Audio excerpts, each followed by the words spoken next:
Ok. Boas-vindas a todas as pessoas, mais uma vez. Eu sou Carolina de la Rocha Mateus, sou da iniciativa Causal Pathways, e hoje é o nosso segundo treinamento numa série de treinamentos sobre Pathways, caminhos causais que estamos oferecendo. E hoje a gente está focando no desenho e na implementação da da avaliação de caminhos causais. Isso será feita por Alison Gold e Steve Powell, e eu vou passar para eles. Muito obrigada por estar aqui. Obrigada, Carolina. Então, obrigada todas as pessoas, muito bem-vindas, todas vocês aqui. Bom, quando eu falo com o meu colega, a gente está celebrando Mborek, para que as pessoas que celebram na nação turca, né? E a gente está com muita animação para acomodar, dar as boas-vindas a todas as pessoas aqui e fazer, né, essas apresentações individuais, né, sobre o desenho da avaliação de caminhos causais. Eu acho que a gente tem o melhor título para essas sessões, tá? Então, para dar para vocês, assim, uma ideia, né?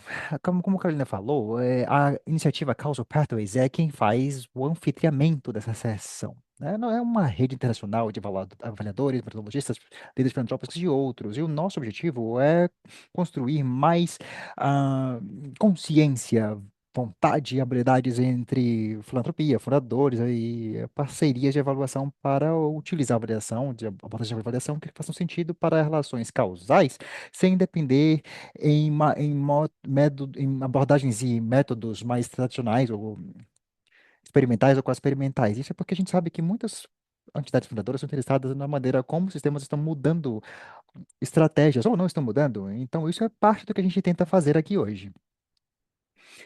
A gente, né, está apresentando o que aqui está disponível para a gente conseguir fazer esse trabalho apoiando as organizações. Como eu falei isso, meu nome é Alison Gold, meus pronomes ela e dela. Eu sou fundadora da Optimistic Anthropology, que é uma consultoria baseada entre Washington, D.C. e Sarajevo, em Bósnia e Herzegovina. Eu trabalho com organizações, parcerias e comunidades que compartilham uma crença de que quando nós colaboramos e aprendemos juntas, nós somos mais capazes de criar um mundo mais justo e mais positivo. E antes de começar a Optimistic Anthropology, eu passei 15 anos, mais de 15 anos, trabalhando em organizações civis lucrativos, filantropia e também no governo. Eu sou mais nova aqui no trabalho, né, da Causal Pathways. Eu me envolvi com esse trabalho mais ou menos 2 anos e meio atrás e continuei a aprofundar minha prática e aprender com os meus colegas mais experientes. O meu coordenador, Steve, tem sido um professor maravilhoso, um colega maravilhoso nesse processo. E aí ele, né, geralmente ele tem uma resposta sarcástica para essa frase, então eu gostaria que ele se apresentasse. Obrigado, Alisson. Olá, todo mundo. É um prazer estar aqui mais uma vez. Assim, Alisson, né, uma pessoa com quem eu tenho passado tempo, né? Eu passei tempo com ela lá em Sarajevo, lá na Bósnia e Herzegovina, né? E foi muito bom estar aqui, né, trabalhando com ela. E tem sido bastante animador, né? Trazer pessoas juntas de todo o mundo que estão interessadas nisto que a gente chama de caminhos causais. Eu sou, né, eu sou psicólogo, né? Depois eu me tornei avaliador antes eu me tornei o co-fundador da Causal Map, que é um micronegócio, né? Que junto com minha colega Gabriele, que é do Brasil. E nós providenciamos ferramentas para fazer trabalhos com caminhos causais de uma maneira bastante específica, que a gente chama que é mapeamento causal. Então, isso é suficiente sobre mim. Obrigado, Steve. Estamos muito animados de ter nossos colegas e colegas que falam português aqui hoje conosco. E também estamos muito gratos por ter Sanandra Andrade.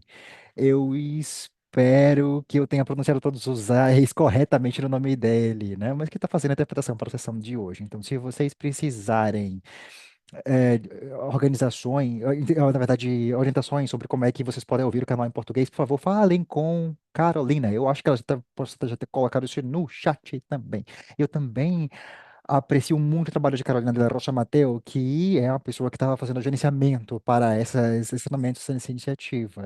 Então, vocês podem fazer qualquer pergunta que tiverem para ela, tá? Porque ela consegue pegar, captar todas as perguntas e responder muito mais coisas ainda, se vocês precisarem.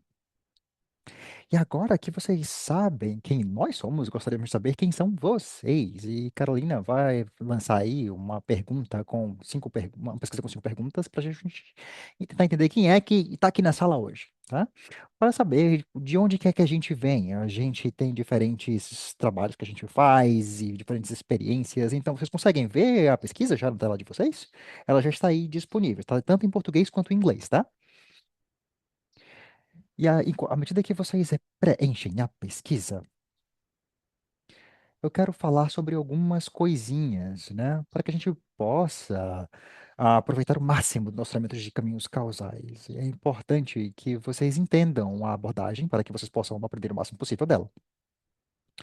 E é por isso que eu fico tão interessada em que tipo de organização vocês vêm, mas também estamos interessados em que tipos de funções vocês desempenham nessas organizações, porque os caminhos causais não é só uma abordagem de avaliação, mas também uma ferramenta de estratégia. A gente vê como ela pode ser utilizada como uma ferramenta que ajuda a adaptar os focos, né, das diferentes estratégias. A gente trabalha com pessoas diferentes do sistema, até com crianças, né, que são envolvidas em mudanças de sistemas de maneira participativa. E por último, mas não menos importante, eu só quero só ressaltar que a jornada de caminhos causais é alguma coisa que muita gente aqui está começando. Se você não tem muita experiência, estamos animados que vocês estão aqui de qualquer jeito, né? Não importa se você tem muita ou pouca experiência nas metodologias que a gente vai falar aqui hoje.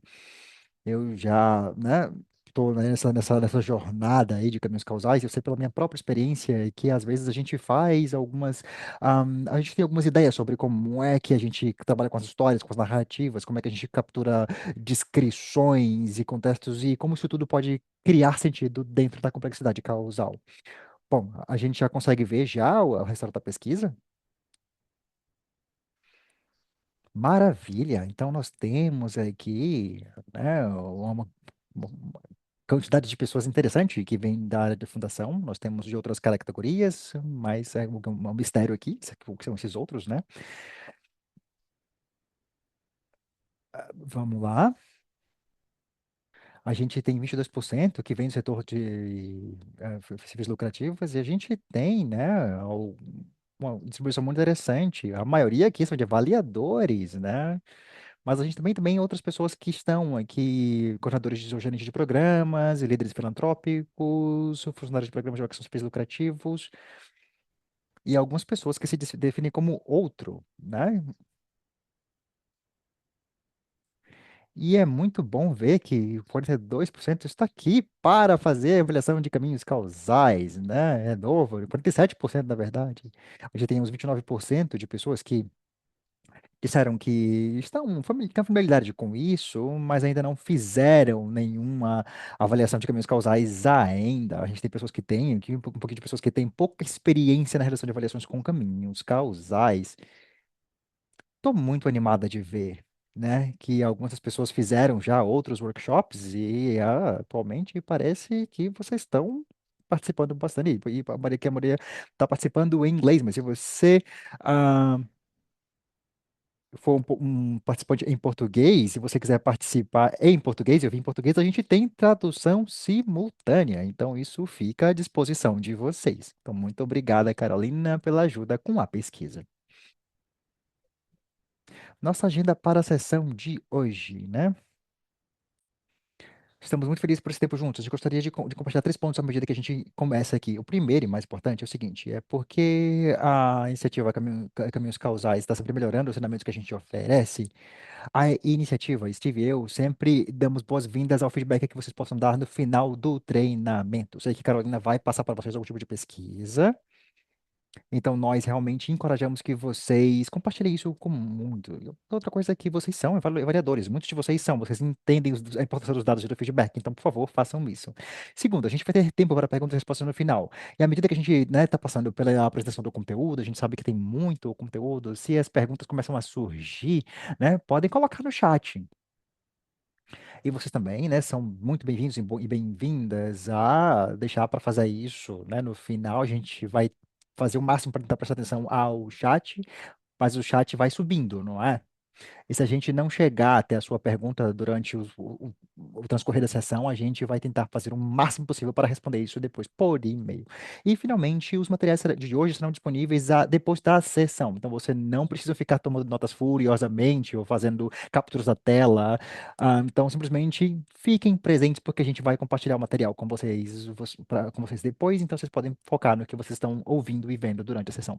Quando a gente fala sobre os objetivos da sessão, bom, a gente tem hoje como plano trabalhar sobre conceitos chaves que você pode colocar na sua prática.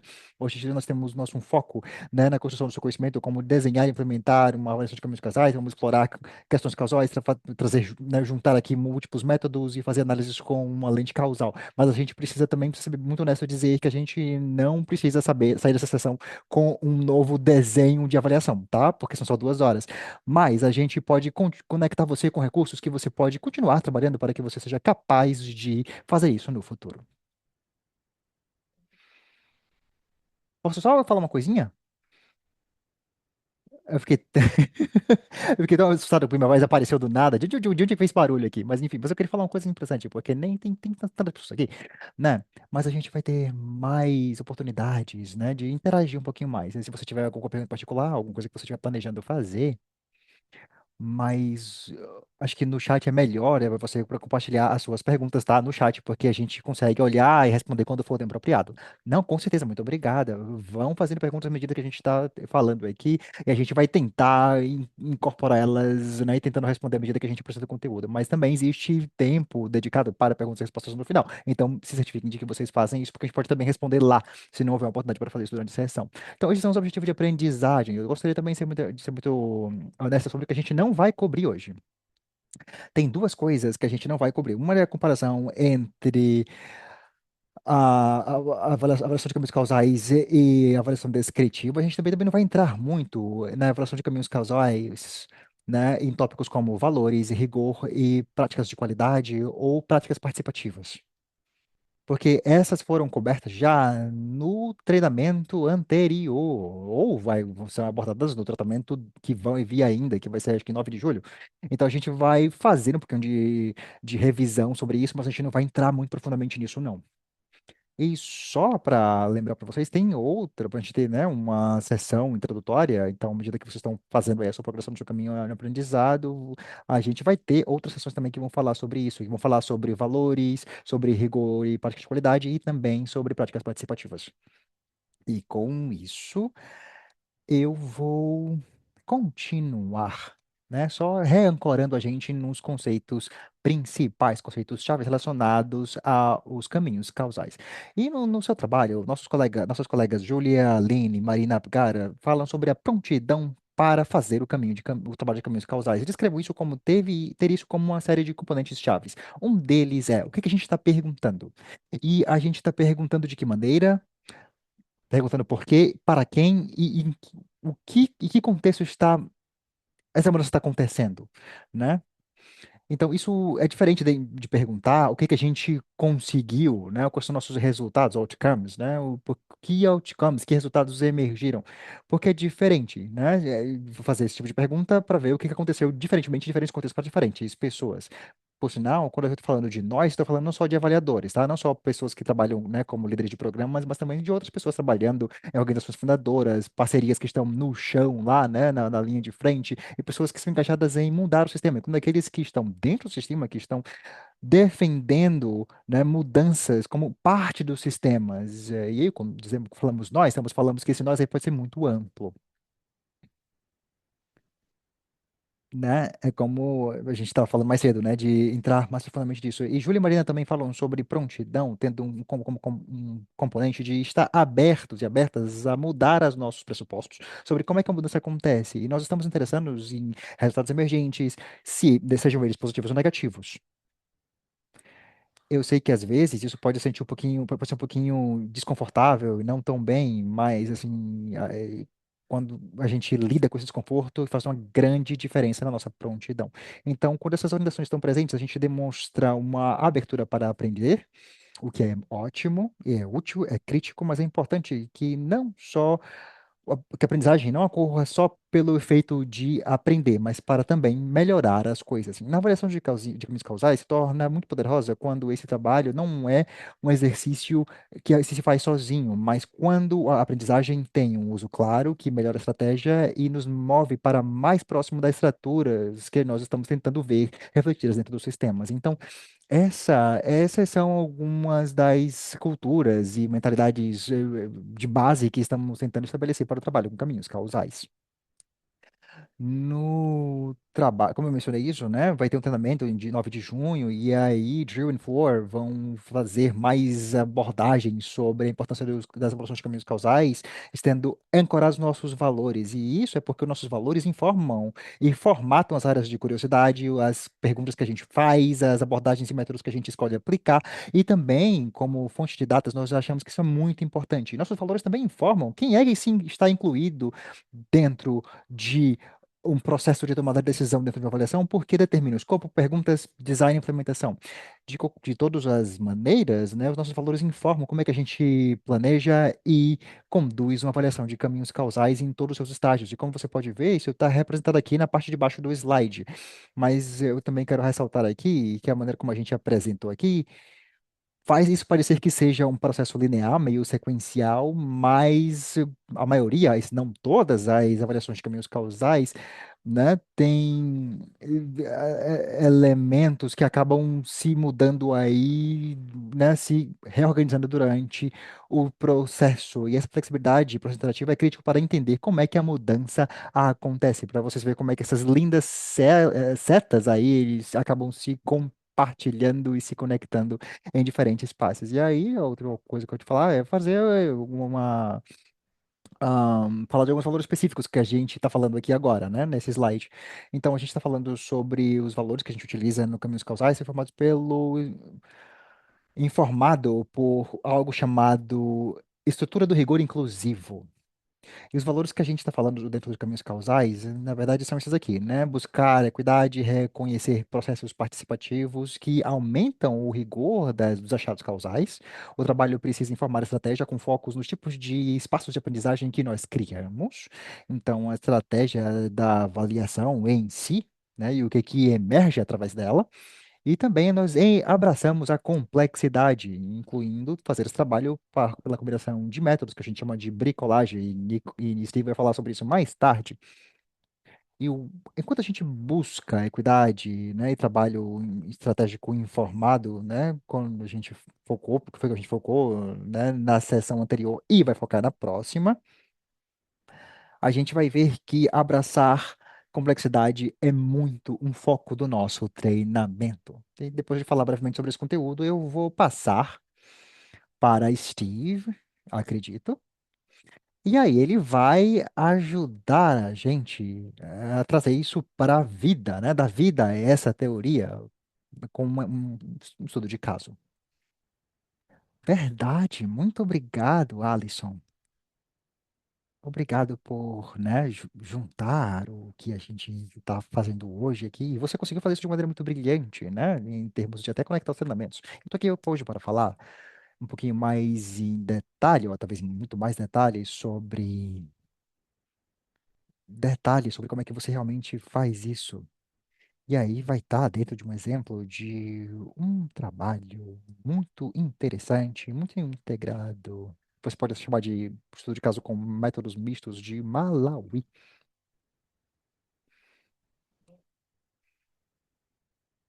Foi um programa que foi feito há uns 5 anos lá atrás, mais ou menos. Na verdade, eu não trabalhei nessa avaliação, é que eu mesmo, né? Mas eu fui informado sobre isso, então eu estou bem familiarizado com o que aconteceu lá, né? Dúzias e dúzias, ou talvez centenas de avaliações parecidas, né? Que acabam tomando o mesmo formato e que são não feitas dentro dos departamentos de pesquisa e desenvolvimento do Reino Unido. E essas organizações inventaram o QIP, que é o Protocolo de Impacto e Qualidade, o que é algo muito útil. E é uma das principais ferramentas, né, dentro desse processo avaliativo. mas talvez seja a única ferramenta dentro de um estudo de controle randomizado, né? Ou talvez seja o mais proeminente. E o QIP foi trazido como um agente qualitativo para ir junto com a avaliação principal, como você poderia esperar, por exemplo, num projeto como este. E foi muito interessante ver como essas duas coisas conseguiram se juntar muito bem. Eu vou tentar explicar isso. Eu estou tentando encontrar aqui onde é que está a tela do Zoom aqui agora. Porque às vezes ela desaparece. Não, achei aqui.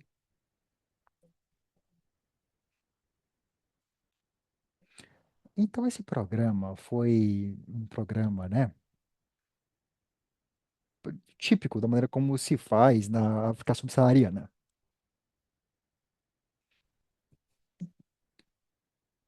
É um programa de transferência monetária, né? Isso é muito interessante para nós.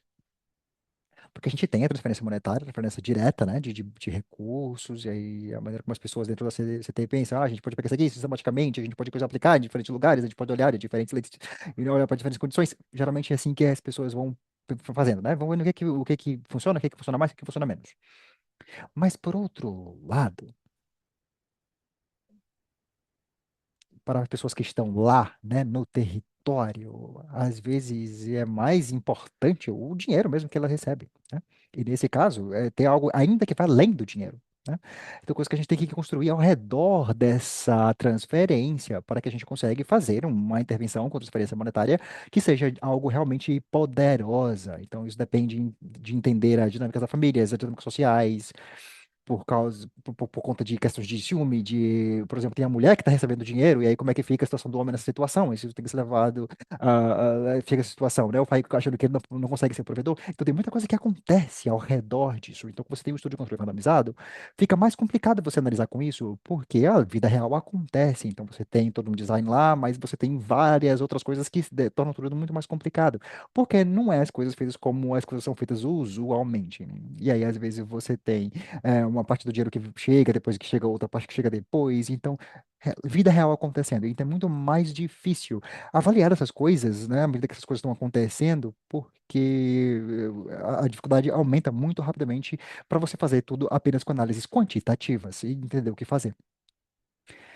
Então, as pessoas lá ficaram muito felizes de terem um Quip também, porque, não para dizer o mínimo, acabou organizando muito dessa bagunça, né, que existe.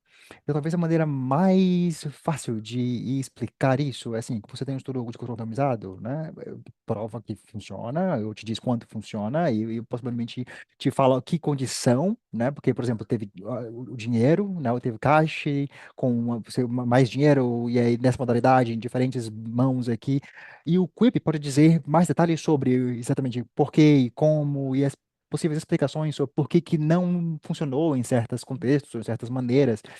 E se a gente tiver um dia bom, né? A gente pode dizer isso, porque no dia ruim, quando os dois trabalhando juntos, pode ser um pouquinho mais complicado que isso. Mas o Keep te dá informação diferente do que um estudo de controle randomizado pode te dar. Ah, vou falar sobre os dois QR Codes. Você tem o primeiro aqui em cima, que são para diferentes tipos de estudos. Sim, e se eu puder falar uma coisa, né, para as pessoas entender a escala desse projeto, quantas pessoas foram beneficiadas? 42 mil domicílios. Não é, né? É meio pequeno enquanto você está falando sobre toda a intervenção que precisa ser feita em desenvolvimento, mas é algo significativo, né? Muitas pessoas trabalhando com diferentes domicílios, muitas coisas que podem dar errado, e muitas pessoas que se perdem no processo e coisas do tipo. Então aí você pode ver os diferentes pacotes, né? Você pode ver, né, nesse slide você tem a parte da transferência monetária e você tem os pluses aí, né? Os adicionais que foram colocados depois, como na vida real, né? Isso não foi o design original. Você tem os male champions, né? Os homens defensores da causa. Você teve ah, os maridos envolvidos, né? Teve um grupo também de cuidado que era focado em saúde maternal e desenvolvimento infantil. Também houve questões para saber em relação a questões agriculturais, poupanças, empréstimos. E isso mostra também o poder dos estudos de controle randomizados. Claro que é possível, com números, simplesmente fazer uma abordagem meramente quantitativa para ver o que que funciona, mas entender não só o que funciona, mas o que funciona para quem, sob que condições. Então você consegue rastrear todas as condições separadamente. Bom, aí você tem os braços de intervenção, os braços de tratamento, né? Você consegue compreender melhor o poder das alegações que você está tentando fazer e você consegue entender diferentes condições ou combinações de condições diferentes que conseguem modificar algo e trazer um efeito real.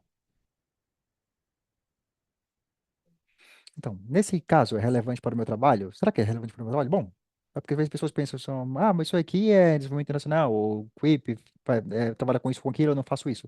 Mas os mesmos tipos de entrevistas de QIP ou de técnicas de avaliação de caminhos casóis podem ser utilizados em qualquer lugar. Mas o QIP está sendo utilizado ah, e nesses setores que estão listados aqui, por exemplo.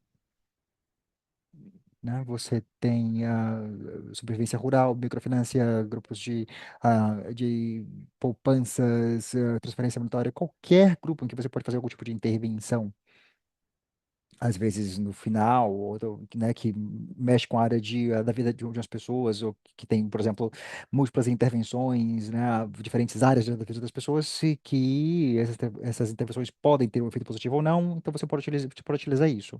Então, a questão aqui é justamente, que a gente está falando, é falar com as pessoas que estão no território, as pessoas que estão sendo beneficiadas, né, pelos programas, pela implementação de tais programas.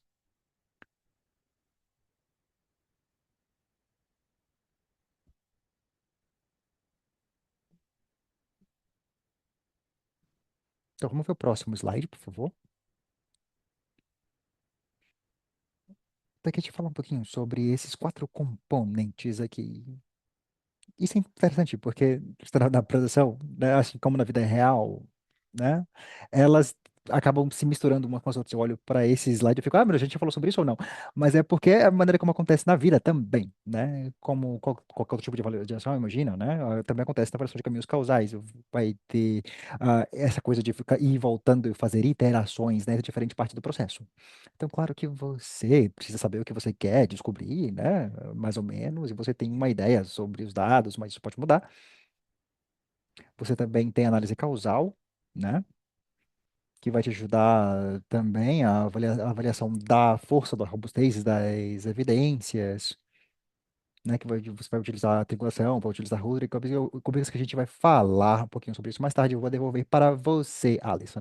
Muito obrigada, Steve. Então vamos começar apresentando algumas coisas para pensar a respeito quando se fala de o desenho da avaliação e sobre perguntas. E como Steve disse, a gente está tratando isso, né, como algo meio linear, mas a verdade é que não é tão linear assim. E tudo isso acaba se sobrepondo. E uma das coisas que é crítica no trabalho de caminhos causais, não importa que metodologia você acabar utilizando, é a nossa atenção contínua para o que a gente está descrevendo como causal. Porque muito frequentemente a gente vê trabalho de aprendizagem de avaliação sendo utilizado como ferramenta para compliance, ou uma confirmação que o trabalho que a gente está fazendo, que ele é valioso. Mas o trabalho de caminhos causais pede que a gente faça uma coisa diferente. A nossa colega Julia Lin descreveu a diferença entre como a gente precisa se encontrar dentro da história, da narrativa do sistema e não o sistema dentro da nossa narrativa. Então, eu acho que essa citação dela é tão boa. Quando ela falou isso, eu falei, meu Deus, para, porque eu preciso pensar sobre isso. Mas o que significa realmente é que a gente precisa ficar atentas e atentos aos nossos viés cognitivos, nossa rapidez para fazer conexões sem ter evidência clara, ou focar muito num ponto de dado específico, né? Os nossos colegas Drew e Flor vão continuar falando sobre isso, né? Sobre esse tópico mais profundamente em sua sessão no dia 9 de junho, quando eles falarem sobre valores e rigor, mas Steve também tem algo que ele quer falar sobre isso em termos de se ancorar, né? Naquilo que a gente precisa se resguardar contra. Talvez seja uma das coisas mais importantes, e eu acho que vocês sabem disso, é quanto desses métodos permitem que você realmente faça inferências causais, né? Pegar os dados que você coletou e dizer que algo, né? Alegar que algo causou outra coisa ou que uma coisa contribuiu para a outra de uma maneira que seja, no final do dia, interessantes para, para dar suporte a uma conclusão, né? Avaliativa. Porque às vezes a gente tem uma tendência, né? Desse mundo não quantitativo de dizer, ah, isso aqui teve um sistema maravilhoso, as coisas que todas vão acontecendo aqui. Então, na verdade, ele não sabe o que contribuiu com o quê. Mesmo eu não sei quão verdade isso é, né?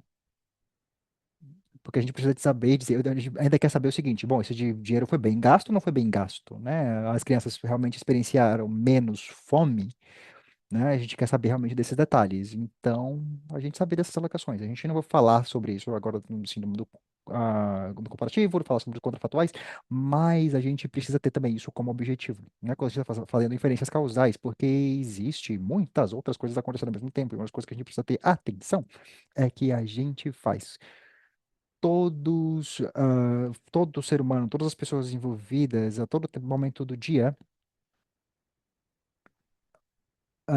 pessoas sujeitas de refletir sobre decisões. Será que essa foi a maneira de fazer isso, né? Será que eu poderia ter tido mais benefício? Então, todo mundo vai ter uma teoria sobre como as coisas funcionam, mas na maioria do tempo funciona bem. Mas na maior parte do tempo, né, a gente consegue realmente fazer uma intervenção, as pessoas conseguem sobreviver, mas porque algumas são melhores do que outras, algumas pessoas, alguns lugares são melhores por informações, então é o que a gente realmente olha dentro dessa avaliação de caminhos causais. E é a maneira como a gente, né, se move, da maneira como a gente segue na vida para entender, né, que especialistas a gente vai conseguir ouvir, quais especialistas, que fontes não são tão boas em termos de trazer informações causais, mas é opcional para cada pessoa, né? Se você quiser sobreviver até a próxima sessão, a próxima estação, na verdade, né? A próxima temporada, aí você vai ter que levar essas coisas em considerações para entender o que que é interessante para você e o que não é, né? Fazer coisas às vezes de maneira até acrônima, mas de uma maneira nós temos a tendência nessa, né, desenvolvimento de avaliações de alguma maneira ser pensar que ter essa outra narrativa, ou essa outra, esse tom, essa cor, esse contexto, ou as coisas que a gente pegou do jornal, mas na verdade, na maioria das vezes, são as pessoas que têm mais informações do que qualquer outro tipo de fonte. Melhor do que, às vezes, do que instituições governamentais ou intervenções feitas pelo governo municipal, né? é, é importante ouvir as pessoas que serão afetadas pela intervenção, são as melhores pessoas para informar, né, esses elementos causais. Mas é isso, é importante lembrar disso, né, que crenças causais não são fatos causais. A gente precisa aprender a separar justamente isso, das nossas percepções, né, dos fatos, o que que tem evidências ou não. E você, para isso você precisa passar por procedimentos ou por julgamentos para entender, por exemplo, se o que você coletou de evidência é suficiente para fazer essa alegação. E você pode também, justamente nesse momento aí, preencher as lacunas, entender quais são as lacunas que existem e aplicando rigor sobre isso, você consegue dizer de maneira equilibrada que algo causou outra coisa, ou que isso influenciou aquilo. E isso, né, é muito importante. E isso é o que você pode fazer, chamar de julgamento avaliativo. Muito bom. Obrigada por isso. Eu acho que isso é uma coisa que é muito querida para você, né? Você já enfatizou isso muito para mim, Steve. Então, né, com este contexto, né, a gente quer trazer vocês para as perguntas de avaliação e para o desenho da avaliação. Então, para listar algumas características, né, com exemplo de perguntas que podem ser muito úteis para considerar se você está, na hora que você está desenhando sua avaliação, você pode, por exemplo, conectá-las de volta, né, com a ideia para encontrar você dentro da história do sistema, ao invés de tentar encontrar o sistema na sua história. E essas perguntas podem parecer um pouquinho geral e muito abertas, mas, obviamente, esse é o ponto. A gente não precisa liderar ou enviesar as pessoas dentro do sistema, né, as pessoas com quem a gente está conversando, para tentar mostrar um resultado em particular. Porque cada intervenção cria um resultado diferente, não é? O que a gente está tentando entender aqui é se, sem ter uma, um gui- uma liderança, sem serem levadas a isso. As pessoas conseguem ver a conexão entre aquilo que foi feito e que tipo de mudança isso ocasionou. E claro que quando você está aplicando esse tipo de perguntas para uma avaliação causal real, elas precisam estar adaptadas para o contexto em que você está trabalhando. A gente vai voltar para esses exemplos genéricos daqui a pouquinho, porque eles também estão relacionados diretamente com os métodos que você pode escolher para fazer a sua avaliação causal. E falando de métodos, vamos dar para vocês aqui, né, uma prévia. Steve vai ajudar a gente a fazer isso utilizando o exemplo de Maziko, né? Porque quando eu estava falando sobre isso, eu falei, esse aqui é o slide mais rico, né? E aí para que as pessoas que não fizeram ainda a versão de caminhos causais, vocês podem gostar muito desse slide aqui. E à medida que você começa a ficar com mais clareza sobre as perguntas-chave que você quer explorar na sua avaliação, você precisa considerar que há abordagens de avaliação, ou que combinação de abordagens de avaliação são melhores para responder a essas perguntas. Nesse slide, eu vou passar por uma lista de algumas abordagens que são amplamente utilizadas e que são consideradas, por exemplo, como parte do mundo do caminhos causais, mas tem muitas outras. E para aprender mais sobre essas e sobre outras abordagens de avaliação que podem ser úteis para a avaliação de caminhos causais, a gente recomenda bastante que vocês olhem a página temática de caminhos causais dentro do hub de recursos da Better Evaluation. A gente vai compartilhar esse link no final da sessão e também no nosso e-mail de acompanhamento. Então, para passar rapidamente por isso aqui, né, você tem rastreamento de processos. É poderoso quando você está olhando, né, tentando entender claramente e testar rigorosamente nossas hipóteses, né? Por quê? Porque ajuda a gente a explorar como e por que a mudança aconteceu, né? E como isso se relaciona com um resultado muito claro dentro daquele caminho de mudança muito bem definido.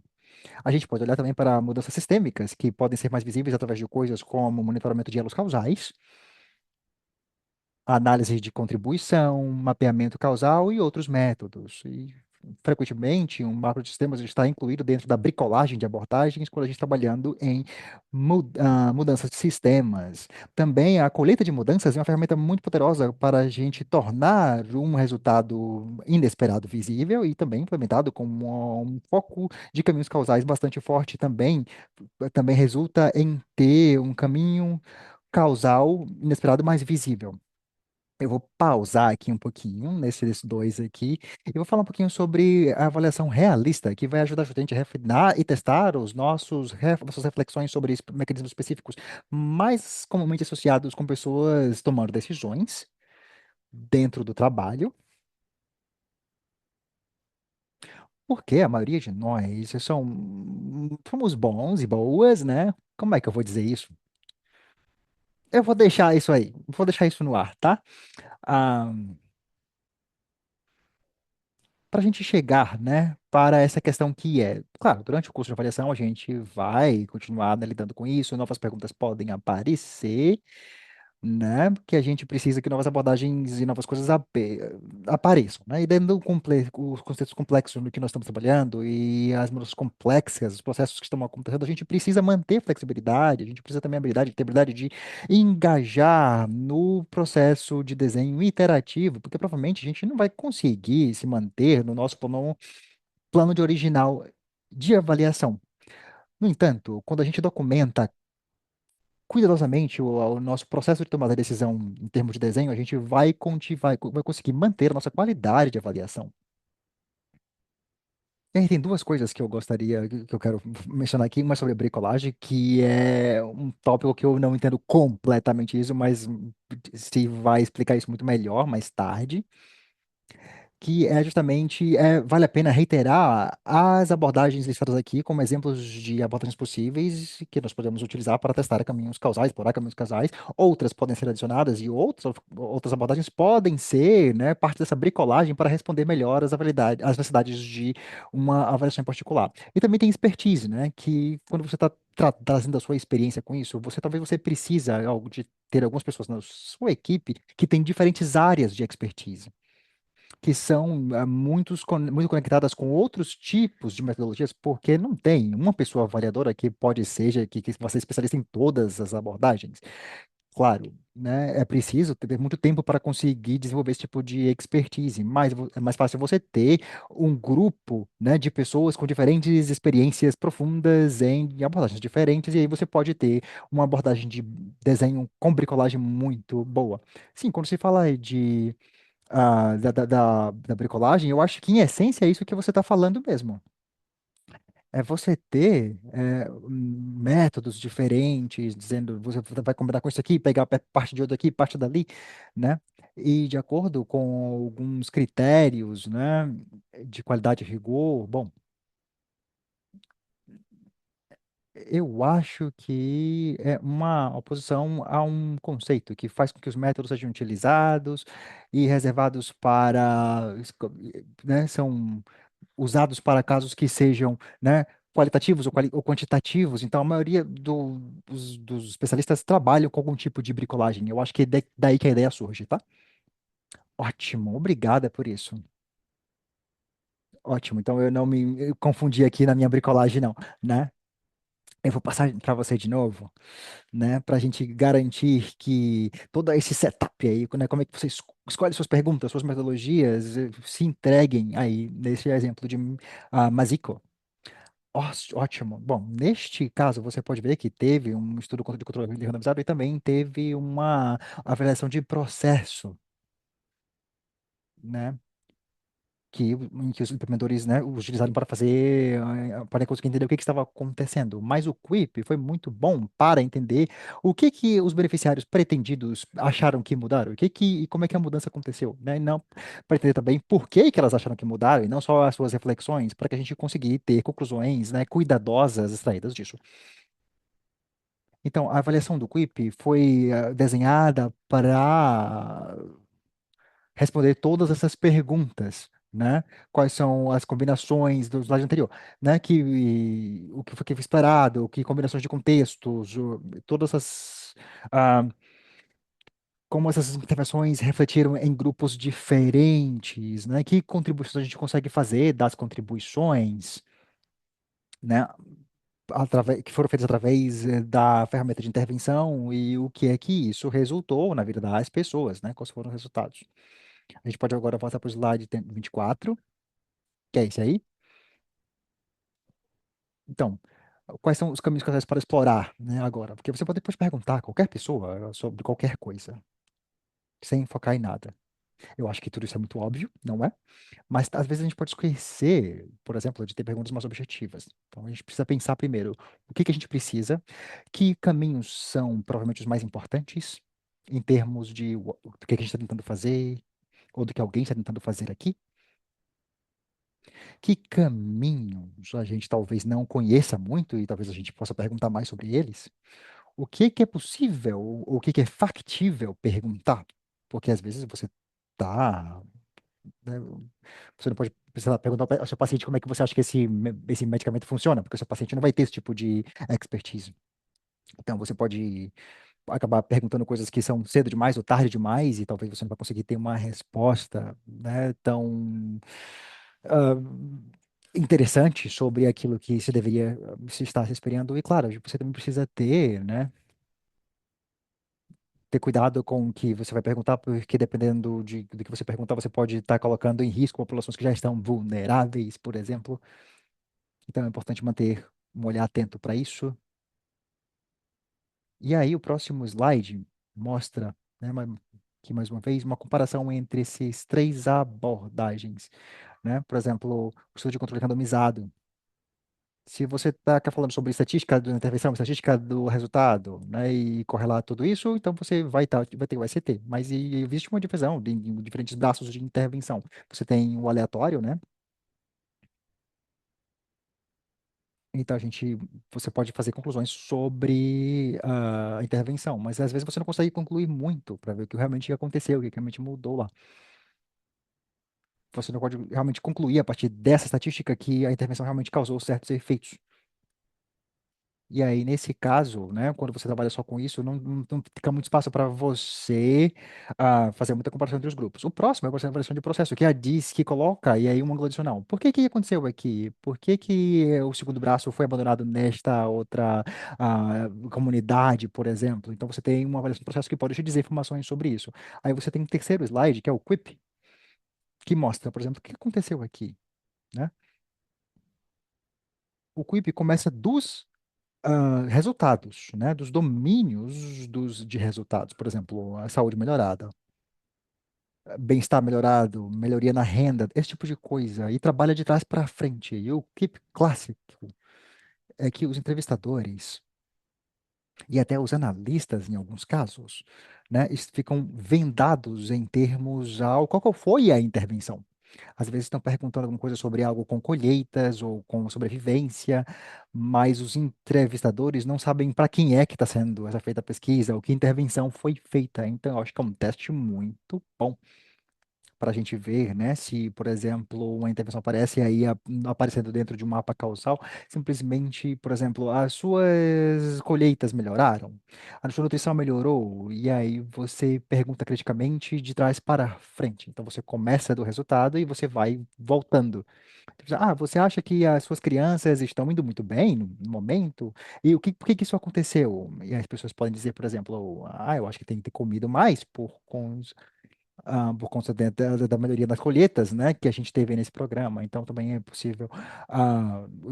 Ele também se pode perguntar, por exemplo, interessante isso que você falou, de onde você recebeu essa informação? E aí, a pessoa pode te responder algo. Pode mencionar a intervenção que foi feita por um programa, ou por uma outra pessoa, ou por um membro da comunidade. Então não é sempre assim, né? Não são sempre vendados, mas às vezes acontece isso. Gera uma função bastante forte que as pessoas, quando elas estão mencionando, né, essa cascata causal de trás para frente, aí, de baixo para cima, né? Isso pode te dar um sinal muito bom sobre o que que realmente causou mudanças. Então, esse aqui é o desenho da avaliação de Quip. E aí, o último mostra como é que todas elas acabam se interagem, né, e complementam uma às outras. Então, como é que a gente está em termos de tempo?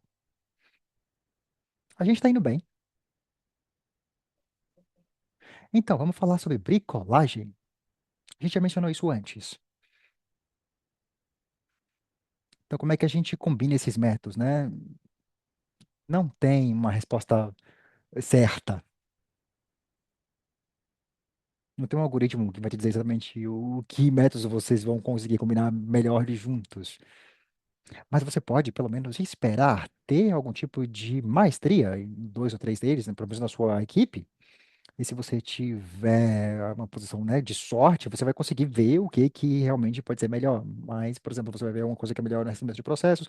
Rastreamento de processos é meio caro, relativamente de alto esforço, mas é um método de avaliação bastante focado, que a gente utiliza geralmente quando você tem, né, um custo alto, né? Porque geralmente se trata de entender por que que o governo fez isso depois dessa campanha X, e por que que, na verdade, o governo tomou essa decisão de apresentar esta nova medida dentro da educação, por exemplo.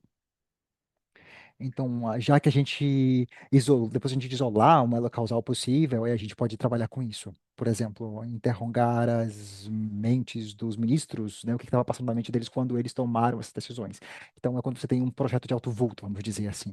É relativamente bastante focado, não é tão amplo e é útil quando você já tem uma ideia muito forte sobre qual é o seu caminho causal. A análise de contribuição, bom, é quando você quer dizer mais ou menos, bom, o regimento de processo é bom, mas eu quero ter mais uma história, né, sobre todas as diferentes contribuições que a minha intervenção estava fazendo, não só essa daqui. Né? Essa parte em particular aqui que é a de alto vulto. Ou talvez você possa ter a situação em que você percebe que, bom, eu não sei, na verdade, sobre os valores.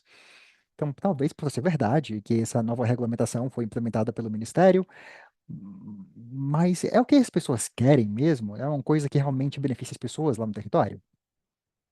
Então, talvez você pode utilizar algo como. A gente já tem aqui, ó, listado aqui, ó, para entender o que que as pessoas, né, realmente entendem sobre quais são as mudanças significativas, né, vindas de suas mentes mesmos, né, de pessoas que estão lá no território mesmo. E talvez você pode utilizar, por exemplo, roleta de mudança se você não tiver uma ideia em particular já antecipadamente, para entender, né, que tipo de resultados você pode esperar, e você está particularmente interessada em capturar resultados positivos e negativos esperados ou não, né, que sejam resultados da intervenção. Especialmente quando você tem uma intervenção que seja muito ampla, que acaba lidando com muitas áreas em diferentes contextos, aí pode ser o caso.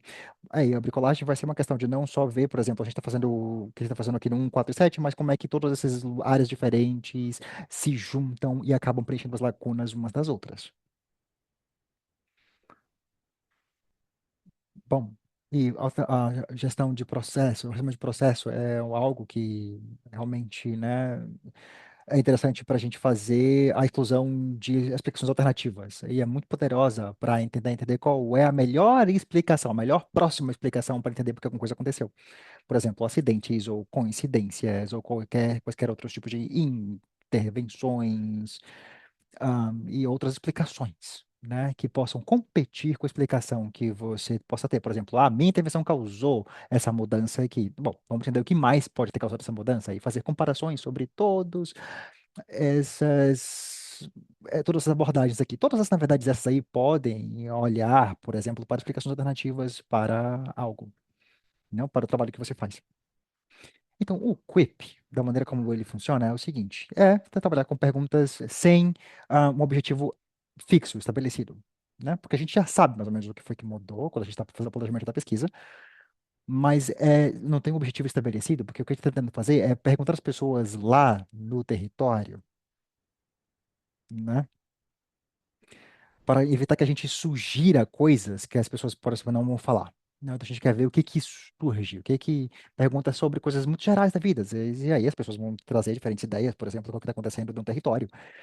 E aí você pode escrever, por exemplo, o que a gente chama de uma teoria empírica da mudança, porque é o que as pessoas realmente acharam que mudou. Porque não pode estar relacionado com a mudança que você estava pensando, ou pode ser completamente diferente, né? Mas eu acho que é uma ideia bastante poderosa. Eu acho que, bom, tem uma outra dinâmica que é a análise de contribuição, que também está muito relacionada com a teoria da mudança, e eu acho que ela também se encaixa muito legal aí nesse ah, espaço aí. E como eu falei, o próximo slide é sobre os domínios. A questão que a gente utilizou na Zico, e trabalhou com domínios diferentes, porque, na verdade, era uma intervenção bastante ambiciosa e bastante ampla, né? Porque mexe em muitas partes da vida das pessoas, mexe na vida em diferentes áreas, né? Diferentes frentes da vida das pessoas. E acontece separadamente, mas de uma maneira que também se sobrepõe. Então, as pessoas estavam, né, sabendo aí dessas 5 áreas diferentes, mas o que era difícil gerenciar justamente as pessoas que estavam entrevistando, porque as pessoas iam acabar indo e voltando, entrevistando pessoas, mas a gente teve essas áreas alvo, essas 5, e esperando que houvesse mudanças nessas áreas aí, né? E a gente perguntava para as pessoas o que que aconteceu aqui, né? E o que que aconteceu depois, para a gente conseguir construir histórias de mudança. Eu acho que a gente está ok em termos de tempo. Sim, estamos muito bem. Obrigada, Steve. Então a gente acabou de compartilhar muito conteúdo rico, né? Ah, tem uma boa pergunta aqui no chat. Quer falar dela antes da gente passar para a próxima parte? É uma pergunta que vem do Mamadou, ou de Mamadou, que pergunta sobre métodos de bricolagem, né, ajudaram a desenhar análise, ajudaram a fazer análise de dados em cenários que não tem especialistas, porque parece logicamente muito pesado. É uma boa pergunta. Eu acho que a bricolagem não vai ser tão legal se a bricolagem for apresentada como um novo método completamente novo, né? Para as pessoas que estão envolvidas dentro do processo, porque as pessoas também não vão querer isso. Então é muito mais uma questão de padrões e de ideias e de valores, né? Valores que você vai utilizar quando você quer juntar estratégias ou abordagens diferentes. Então, acho que a ideia que me surge aqui é o seguinte. Então, são todas muito complicadas e são difíceis e precisam de especialistas, então a gente não vai conseguir fazer uma tão bem assim. Então, acho que talvez seja mais ou menos isso que bricolagem significa, que seja lá o que você vai fazer, qualquer método que você vai utilizar, você pode ter, tanto simples quanto um questionário, né? Ainda é um método, você pode trabalhar com questionário, você pode trabalhar com entrevistas, ahn, mas a questão dos questionários é o seguinte, é que talvez você não consiga atingir pessoas que não consigam ler ou escrever, por exemplo, que não estão, ou você pode, por exemplo, se você for fazer entrevista, você pode acabar não incluindo pessoas que não sejam confortáveis em dar entrevista. Então, isso é bricolagem. Então, você vai pegar, misturar o método, porque você não sabe, eu não sei o que que pode faltar no meu trabalho, porque eu posso excluir um grupo, incluir outro grupo. Então, a bricolagem é isso. É você ter, na verdade, essa maneira de pegar estratégias de métodos diferentes, abordagens diferentes para tentar justamente preencher essas lacunas em termos de complementação e trazer ideias de diferentes fontes. Sim, eu gosto disso, porque como uma pessoa que não veio, né, da área de avaliação, né, do treinamento de avaliação profundo, é importante estar estruturada em termos sobre o que que é prático, o que que é necessário, ao invés da ideia tipo, perceber, tipo, tem uma coisa aqui que é importante que a gente não está conseguindo entender, e o que que a gente vai fazer a respeito disso agora. E eu estou inferindo algo, né, da pergunta de Mamadou, mas para muitos de nós, é o que que a gente idealmente e desenharia se a gente tivesse milhões de dólares disponíveis para isso? Como é que a gente operaria dentro dos passos de mudança social, não é? E só uma coisa que eu estava pensando aqui, eu acho que essa pergunta foi muito boa, na verdade, e aí eu não quero falar muito mais. É importante dizer que isso tudo é muito fractal aqui, tá? No sentido de que o recebimento de processo te dá uma ideia de entrevistar pessoas que são cruciais, entender por o que que elas percebem sobre os detalhes, sobre como a mudança aconteceu. E você pode ser inspirado por essa ideia, e aí, quando você for fazer a entrevista, né, e entrevistar alguém que esteja numa posição de poder, por exemplo, essa inspiração pode te inspirar. Essa é uma entrevista de alguns minutos, mas você pode ter vir inspirado disso, né, de uma maneira pequena até que seja, né? Entender, por exemplo, os mecanismos, as motivações que as pessoas têm, o que que está ao redor de certas coisas que foram engatilhadas por certas decisões ao invés de X, Y ou Z. Então, você pode se inspirar por algumas das ideias, por exemplo, pode ser uma ideia minúscula que você tem no processo de avaliação. Parece um lugar muito bom para a gente começar quando a gente está falando de avaliação de processo. Eu sei que algumas pessoas precisam ir, né, neste momento, e eu espero que uma parte possa ficar com a gente, porque a segunda parte é quando a gente vai mais profundamente sobre as coisas. Vocês precisam sair, a gente sente muito por vocês, mas se vocês não precisarem sair no momento, ficaremos muito animados de estar com vocês. Queremos dar um espaço para que você possa fazer aí a autorreflexão e também um espaço para vocês se conectarem com outras pessoas, ou talvez três outras pessoas que estão aqui com a gente. Então, a gente tem algumas perguntas para vocês começarem a pensar sobre todo este conteúdo, essa ideias de perguntas causais que nós compartilhamos com vocês. Essa ideia de que caminhos causais, né, você pode estar explorando e como é que você pode fazer isso, ou como é que você pode beneficiar uma iniciativa, um programa com o qual você está envolvido ou envolvida. Então, eu gostaria de convidar você primeiro para a gente tirar aqui uns 3 minutos, né, para você ir sozinho, talvez abrir um documento no seu computador, ou se você é como eu, por exemplo, que sempre tem post-it perto, né, na mesa, e pegar uma caneta, e faça uma autorreflexão por uns 3 minutos. Pense sobre uma iniciativa, um programa com o qual você esteja familiarizada ou familiarizado e comece a escrever. Que perguntas causais você pode fazer em relação a isso? Que caminhos causais relacionados você pode explorar? Como explorar esses caminhos causais beneficiaria essa iniciativa ou este programa? Ou eu também adoro essa maneira de formular as coisas, né? O que que isso tornaria possível para que você compreendesse em termos de estratégia, em termos de mudança também? Então a gente vai ficar aqui mais 2 minutos quietinhos, quietinhas aqui. Depois a gente passar todo o conteúdo, deixar vocês se cansarem um pouquinho, relaxarem, escreverem as coisas. E aí, depois que a gente voltar disso, a gente vai passar para as salas temáticas e vocês vão conversar sobre alguém sobre isso, tá? Então, continuem refletindo e escrevendo. Até lá.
Vamos gastar aí mais um minutinho para essa autorreflexão e anotar respostas para essas 3 perguntas.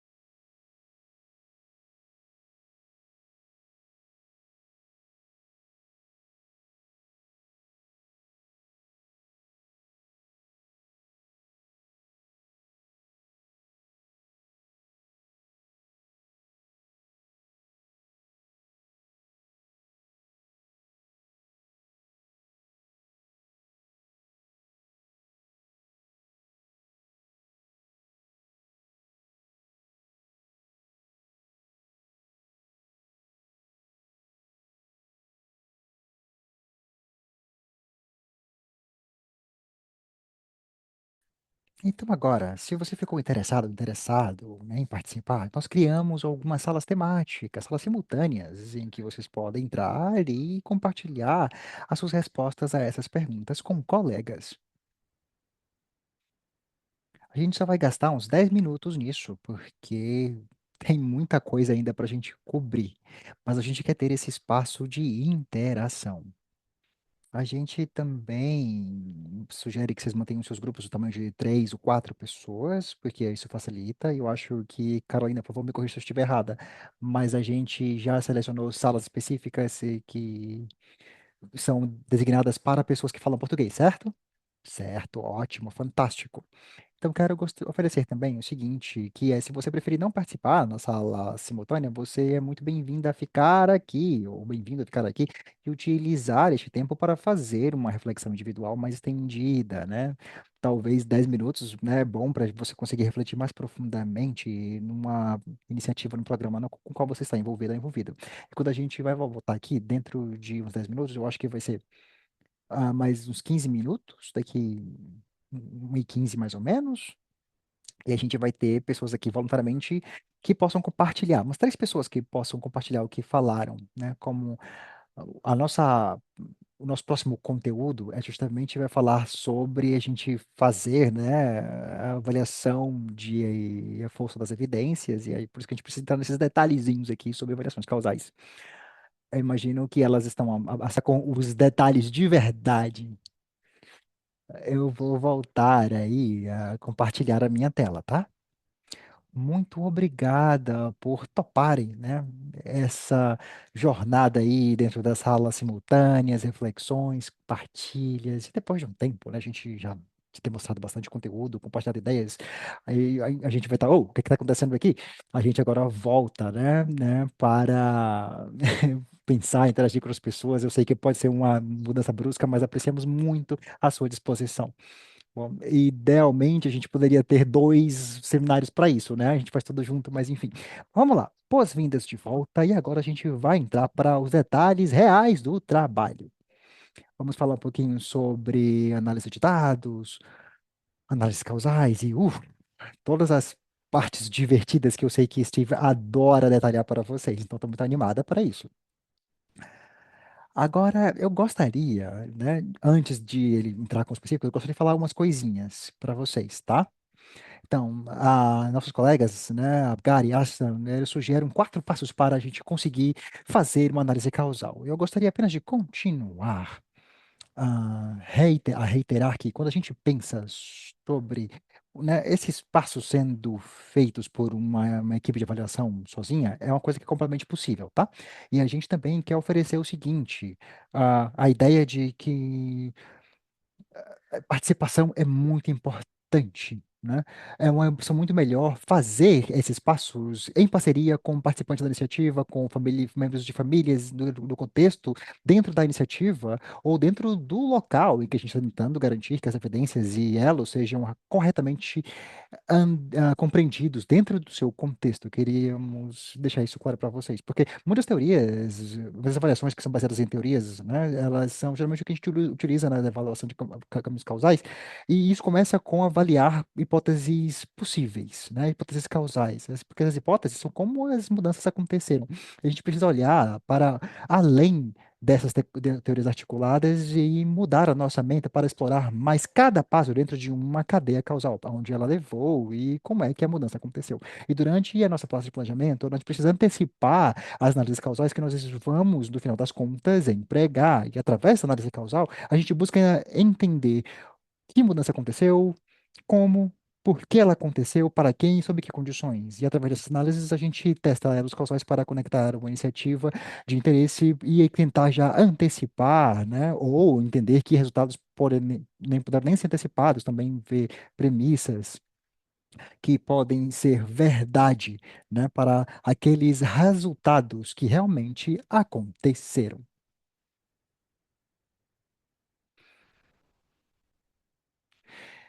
E essa análise, né, da mesma maneira como outras partes da nossa avaliação, requerem que nós continuamos refletindo sobre os nossos vieses, as nossas posições, dinâmicas de poder que são parte do processo e como é que tudo isso afeta a nossa análise. E isso é o que a gente chama de raciocínio crítico, que a gente quer continuar empregando quando a gente faz o nosso trabalho.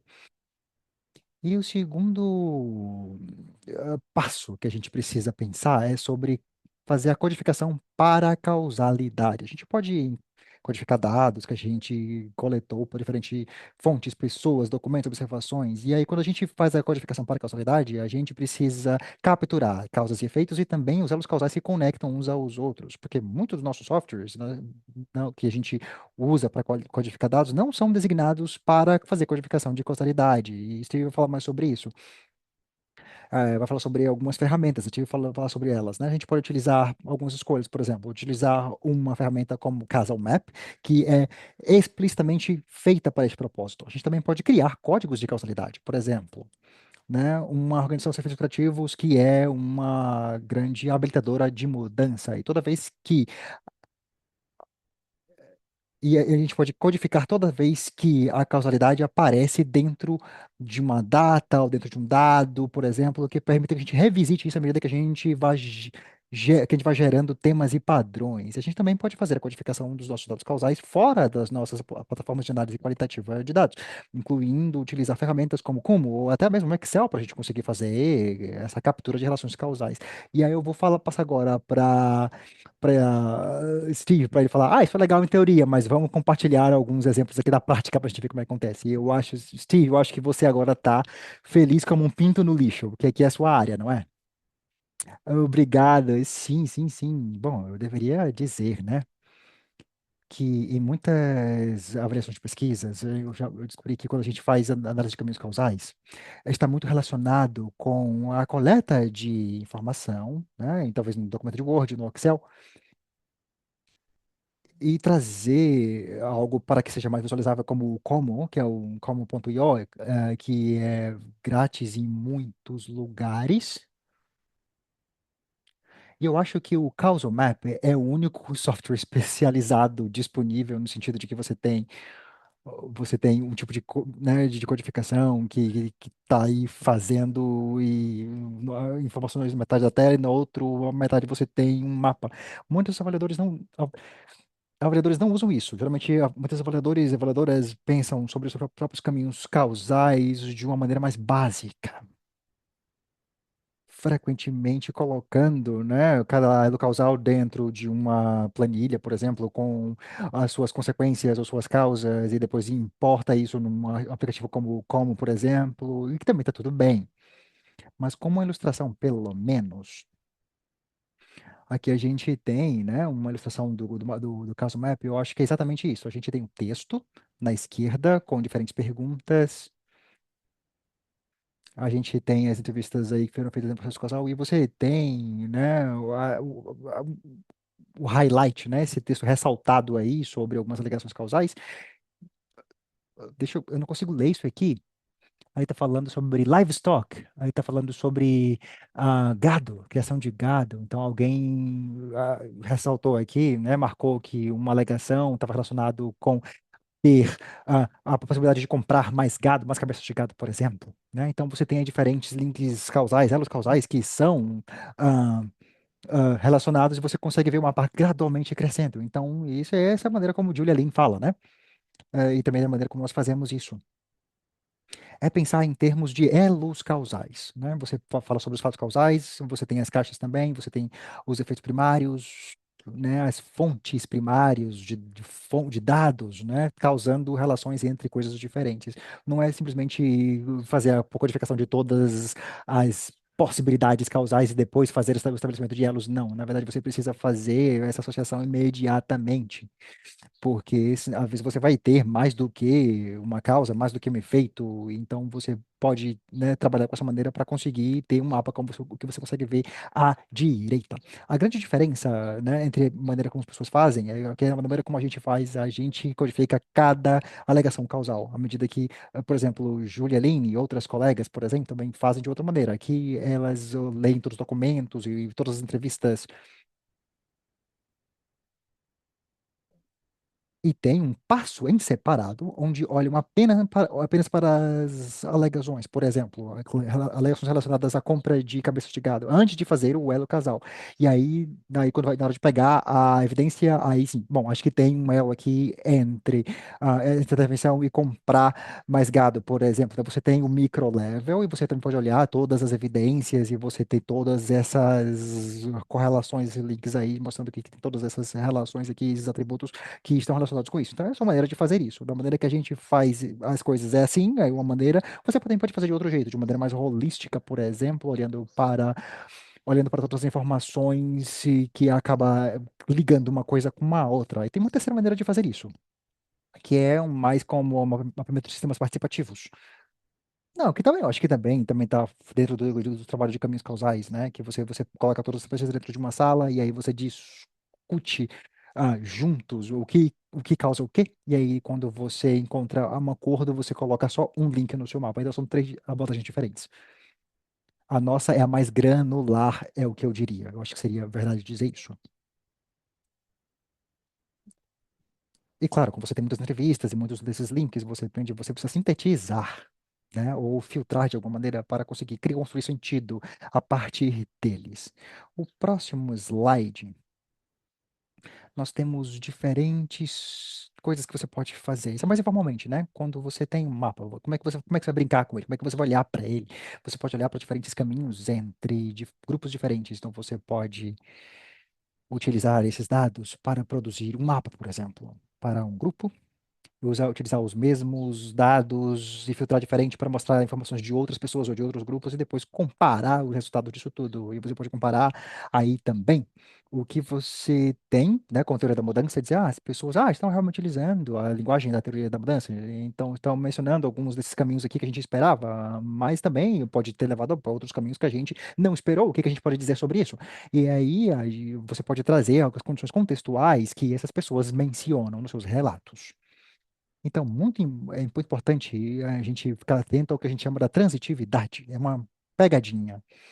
Porque pode ser que você tenha muita informação de que A levou a B, você pode ter outra parte da informação que diz que B levou a C. E você pode pensar. Bom, se A levou a B, então pode ser. Pode ser que levou a ser, mas pode ser o caso, pode não ser o caso, porque você pode ter fazendeiros, por exemplo, que estão falando sobre a letra B e os fazendeiros de uma outra situação mais fraca, talvez, pode estar falando de C, então não necessariamente A levou a C. Então, talvez, não para todo mundo, houve essa experiência de experienciar todo o caminho causal. Então, isso pode ser algo muito interessante. Né, as pessoas quando estão fazendo diferentes, as pessoas moram, por exemplo, mais acima, perto do rio, ou mais abaixo, um pouquinho mais longe. E tem outras questões também que você pode chegar a uma conclusão falsa de que uma coisa que leva a outra, né, a jusante. E se você não tiver muito cuidado com as suas fontes, às vezes você pode perder algumas sobreposições de informação e algumas técnicas que você pode empregar para ajudar você a não cair nessa armadilha, e você tem isso dentro de uma mapa causal. Você pode rastrear isso você mesma, né? Sim, por exemplo, então, se são as mesmas fontes, por exemplo, que estão mencionadas no mesmo elo, e isso nos leva ao próximo slide. Aqui a gente tem um mapa do projeto de Maziko, que a gente falou mais cedo. Essas caixas mais amarelas aqui, a gente tem a melhoria da diversidade de consumo alimentar e também a melhoria na quantidade de consumo alimentar. Então, a gente tem filtros mostrando, né? Você pode classificar, me mostre tudo que está relacionado com esses dois resultados. E aí, esses dois caminhos aqui são esperados de acordo com a teoria da mudança. E aí, você pode olhar e falar, como é que eu não percebi que isso estava acontecendo antes? E os números aqui, você pode colocar diferentes números, né? E aqui, no caso, os números, eles se referem à quantidade de participantes, ou também pode ser a quantidade de relatórios, ou qualquer outro tipo de fonte de dados que mencionam este elo em particular. Às vezes é o número de citações, é o número de vezes que isso foi mencionado.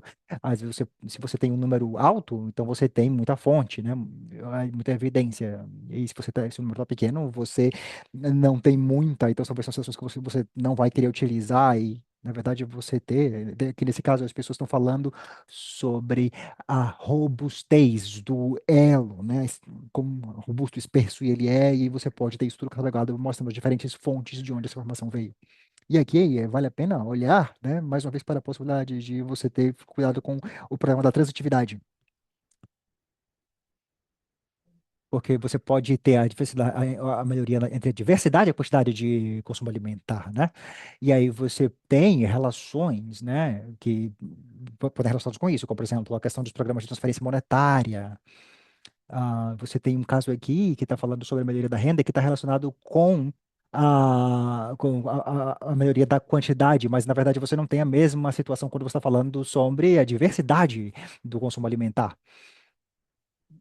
E aí, apenas as pessoas, né, que foram beneficiárias do programa de transferência monetária e que conseguiram ter o resultado acima. E aí, as outras pessoas que tiveram melhoria no segundo resultado tiveram outras fontes para, né, outros fatores que possibilitaram essa mudança. Então, você ter cuidado com as conclusões que você tira. Se posso te fazer uma pergunta, olhando isso, você lembra quantas conversas em total foram feitas? Porque eu fico imaginando aqui o seguinte, essa aqui foi a primeira vez que eu tava olhando, a primeira vez que eu olhei para isso, eu falei, meu Deus, cinco, seis. E para mim pode parecer uma quantidade baixa de pessoas falando sobre algo. Então, quantas conversas houve no total? Essa pergunta é difícil, porque no Mazico, né, foi feito em diferentes fases, mas eu acho que talvez tenha sido 96 respondentes em diferentes domicílios, ou 48, não sei, foi um ou outro, 96 ou 48. Bom, na verdade, o Quick trabalha com números relativamente pequenos, né? Porque é melhor que as pessoas sejam relativamente homogêneas, né? Porque elas estão mais ou menos dentro do mesmo limiar de situação, né? As pessoas que estão na mesma área ou dependem do mesmo desenho, por exemplo, senão você não vai conseguir comparar. Se você tiver uma paisagem muito mais complexa em que você vai ter mais pessoas, porque obviamente não é barato fazer isso, não é barato treinar avaliadores e pesquisadores e colocar elas no campo para fazer entrevistas, não é? Então, o próximo slide mostra o mesmo tipo de fonte de informação, mas neste caso, né, foi do resultado do relatório resumido. né? Mostrando a quantidade de números, e a gente queria mostrar aqui, na verdade, as forças das evidências, né? E aí você consegue ver pelas espessuras das linhas, né? Você pode ver a força das evidências, o que que é suportado, apoiado por cada tipo de alegação. O que é interessante ver aqui também é que há uma série de outras influências que também, né, na vida real apareceriam distorcidas dentro da imagem, por exemplo, porque as intervenções são muito interessantes na vida de muitas pessoas, mas muitas outras coisas também estão acontecendo ao mesmo tempo, né? Por exemplo, o desvalorização da moeda, você tem um aumento de preços da alimentação por conta de questões macroeconômicas, tem outras coisas aí que no meio, por exemplo, que estão relacionadas com ah,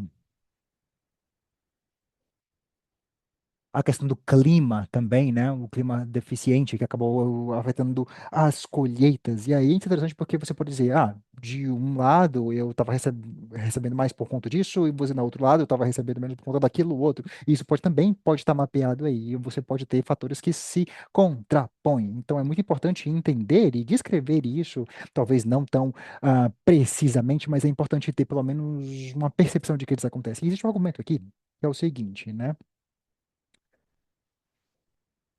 Que toda a triangulação, né, tudo que vem aí já com o pacote se concretiza com mais dinheiro, né? Esses que são os amarelos. Mas aí a gente vê que quando tem mais dinheiro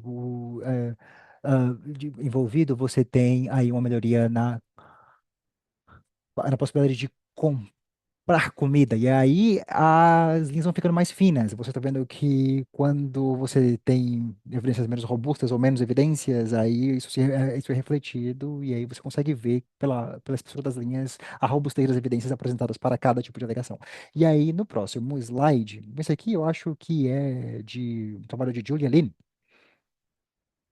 um trabalho de muitos colegas que foram feitos, né, na área de ah, frutos do mar, né? Da indústria de frutos do mar, talvez na Tailândia, eu não sei em que país exatamente, mas eu acho interessante porque estava mostrando o que eu estava dizendo antes. Se eu estou correto, eu acho que eu estou correto ao pensar que,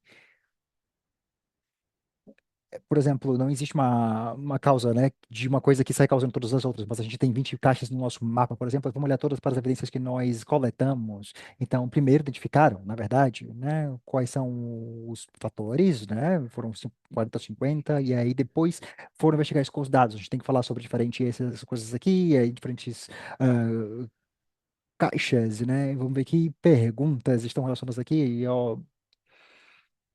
e olharam para a sua avaliação e pensaram, bom, na verdade existe realmente um elo aqui e a gente tem as citações que citam os dados, né? No caso foi algo feito com o Kumo, então isso é muito importante, né? A maneira como você faz isso, você precisa clicar no link ou acessar um link ou um elo para que você consiga ver todas essas citações e nesse caso você tem o Kumo e você consegue ver que citações foram feitas, né? Você pode pegar referência e você pode olhar dentro da sua base de dados qual é a real citação. E esse projeto de Júlia foi um bastante abrangente, teve muitos dados de muitos lugares, muitas pessoas que responderam, enfim. Então você precisa ter um software para gerenciar tudo, porque você pode acabar se perdendo à medida que você faz o trabalho. E é isso. E se você quiser aprender mais sobre esse exemplo, eu acho que tem um programa chamado Coffee Break, né? No caso Pathways, que você pode verificar. Bom, Steve, eu só quero ressaltar, né? Porque a gente tem mais ou menos uns 10 minutos, então a gente pode ter um tempo para perguntas. O que que você acha? Não, eu acho que é uma boa.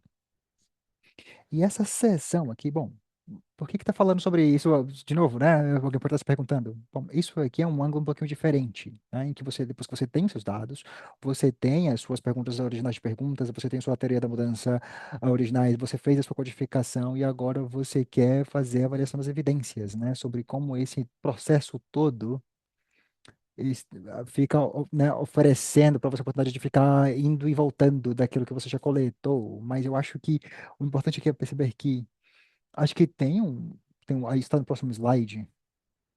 Não, acho que deu one, depois desse. São perguntas que você pode responder.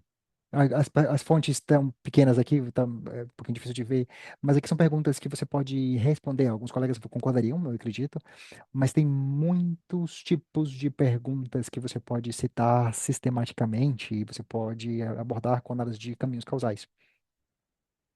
E você vai encontrar, né, por exemplo, você vai perceber que há muito mais perguntas desse tipo. Então, isso trazem aí um delineado geral do seu trabalho, e aí você vai conseguir ver também quais são os específicos do seu trabalho, né? Para que você consiga entender o que que você vai utilizar exatamente para responder cada uma delas. Então, na verdade, você pode colocar filtros, você colocar números com citações, e para que responda ou que não responde as perguntas. Então, muitas dessas coisas aqui, né, vai do que é mais, por exemplo, o que é mais frequentemente mencionado, qual é a história geral dos participantes, sobre como o sistema funciona, ou quais são as diferentes histórias entre diferentes grupos.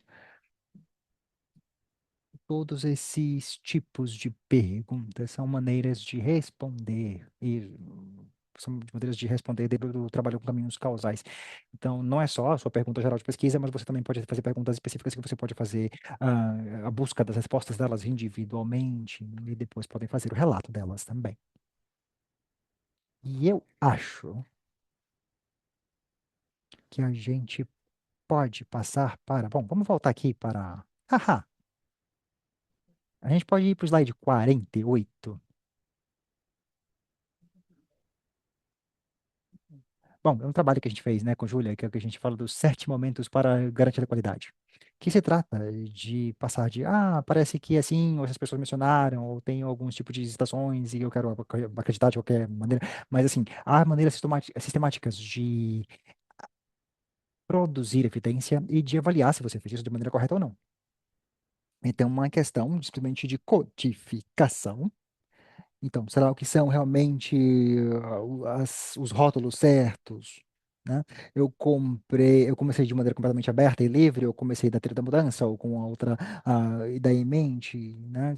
As alegações individuais, elas estão corretamente codificadas, algo que você pode, né, ir corrigindo à medida que você codifica. E normalmente a gente volta para ver, porque especialmente você trabalha com IA, tá? Você tem que voltar e checar muitas vezes. Então, às vezes as pessoas simplesmente codificam errado, então outra pessoa pode ir e fazer, né, a verificação se a codificação foi feita certa ou não.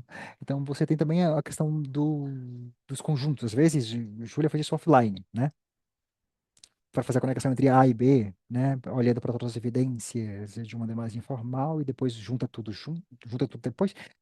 Outra vez a gente pode ter, sei lá, umas 100 citações diferentes e que estão relacionando algo com outra coisa, e depois a gente olha para o mapa e pensa, a gente vai substituir todos essas 100 aqui com um link dizendo, sim, bom, Steve e Gabriela disseram que isso aqui está correto, com essas notas, com esses memorandos ou qualificações aqui anexados. Aí você pode ter, né, de conjuntos para caminhos, ou então você tem ah, essa integração, né? Você tem a questão da transitividade, como é que você pode trabalhar com ela de maneira correta, né? Para que leva a história que você está colocando à esquerda e tá bem representada à direita, e aí quando você percebe que a relação das duas coisas não está sendo muito sólida, você percebe que tem uma coisa que você precisa refinar. E também tem aquela questão de você fazer, né, em relação a juízos avaliativos. E será que isso é importante? Bom, você sabe que houve causa e efeito, mas será que foi suficiente? Foi significativo, né, em comparação com outras contribuições possíveis? É isso que as pessoas queriam? Ou é uma coisa completamente diferente? Então, tem três diferentes perguntas para você lidar com isso. A gente tem uma final aqui que é muito importante, um momento importante aqui para garantia da qualidade, que é quando a gente olha para um achado inteiro, seja lá inferência causal ou qualquer outro tipo de achado, a gente olha, bom, essa aqui é a maneira como encontramos, aqui todos os filhos que nós aplicamos, aqui que nós fizemos, a gente volta mais uma vez e tem uma função, né, que você pode fazer isso. E a IA faz isso, né? A IA volta e olha para o que você, chegando no que você fez. Então, não é você checando a IA, mas a IA checando o que você fez, olhando para todos os dados, por exemplo, dizer, bom, acho que essa conclusão aqui está correta, ou eu acho que tem pontos aqui que isso não tem muita robustez e você pode alterar isso na sua conclusão. E eu gostaria de voltar para o slide anterior. Então, quando você está nesse sexto momento aí, eu acho que pode ser muito importante e útil estabelecer rúbricas para o que que conta como é que evidência boa, boa o suficiente, né? E você pode utilizar rúbricas aqui. Então, você pode dizer, por exemplo, bom, talvez simplesmente você pode trabalhar com um mapeamento causal, rastreamento de processo, ou talvez não rastreamento de processo, mas tem muita coisa que você pode utilizar isso aqui. Bom, eu vou aprender e concluir que tal, tal, tal e tal, tal. Eu acho que isso é muito significativo quando você está fazendo a atribuição de contribuição, né? Se essas quatro ou cinco coisas estiverem dadas. Então, você pode dar para atribuir notas, né? Por exemplo, isso aqui não é um 5, é um 4, um 3, então, porque significa que você não está tão convencido ainda de que as coisas aconteceram, mas as rubricas são algo muito útil para utilizar, né? Dizer, bom, para entender se as histórias são boas o suficientes ou não para conseguir persuadir uma entidade doadora ou beneficiadora ou não. E, bom, vamos falar sobre triangulação e construção de sentido.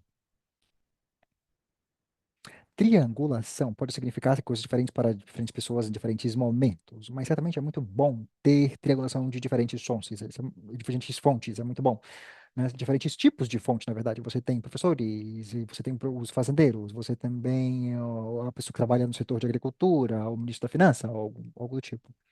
E aí você pode, né, coletar diferentes ângulos. É, claro, é uma maneira de fazer bricolagem, e isso torna, né, bastante útil utilizar e comparar métodos diferentes. Mas, finalmente, e muito importante, porque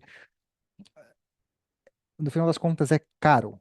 É caro, mas é muito valioso fazer construção de sentido, sessão de construção de sentido, o que significa juntar pessoas, né, diferentes, partes traçadas diferentes na mesma célula e olhar para o rascunho do relatório. A gente faz muito isso em muitos países, né? Quando está falando sobre avaliação de políticas, mas especificamente com caminhos causais, a gente precisa perguntar isso. A gente está certo sobre as histórias aqui? Vocês acham que esse aqui é o caminho principal? Ou você acha que esse caminho aqui está um pouco exagerado, ou pode causar um escândalo, ou um rumor, ou pode, né, criar ilusões?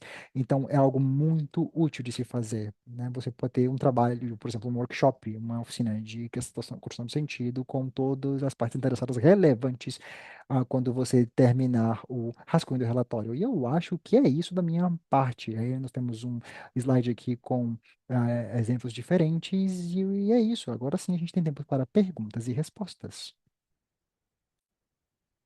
Muito obrigada, Steve. Acho que eu vou parar de compartilhar agora e convidar as pessoas para ou levantar sua mão e, né, desmontar os microfones, ou se vocês ficarem mais confortáveis em colocar no chat, também fiquem à vontade. Eu também convido a vocês a fazer isso. A gente compartilhou uma tonelada de conteúdo e sabemos disso. E a parte mais louca disso tudo é que isso é só a introdução, né? Sobre como é que você pode pensar e como abordar essas coisas. Então, o que está presente aí para vocês agora?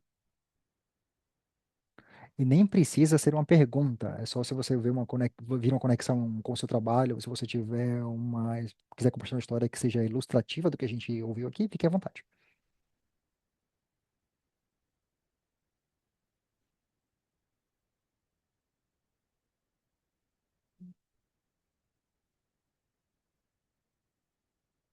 É aqui nesse momento em que eu volto aqui para o meu passado de professora e fico assim, eu não consigo me mexer até que alguém fale, então vou esperar até que alguém se manifeste. Bom, talvez eu possa mostrar o que você pode falar sobre se foi demais, né? Ou se foi muito óbvio, se você já sabia de tudo isso que a gente falou aqui. Ou se ainda está um pouquinho confuso, você pode falar também. Qualquer coisa que você deseja falar, eu acho que seria útil para nós ouvir de vocês.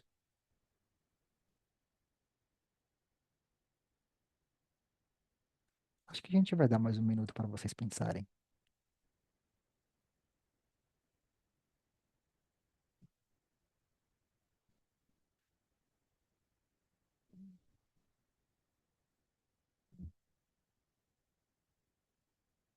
Kimberly, por favor.